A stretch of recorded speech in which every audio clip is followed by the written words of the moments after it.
Когда приходил на подкаст на канал Илона Маска, и там вы очень природу обсуждали, и там замечательный есть диалог. Вот мой дом, я делал ровно, где-то 600 метров я в тундре.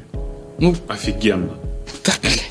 Офигенно. Хорошо, съезди, блядь, это не офигенно. Слушай, нужно быть, я не знаю, наверное, другим человеком, чтобы восхищаться именно северной природой. Но северная природа очень сильно специфическая. Очень маленькие деревья, очень много комаров, очень холодно. Холодно 9 месяцев, 10 месяцев холодно.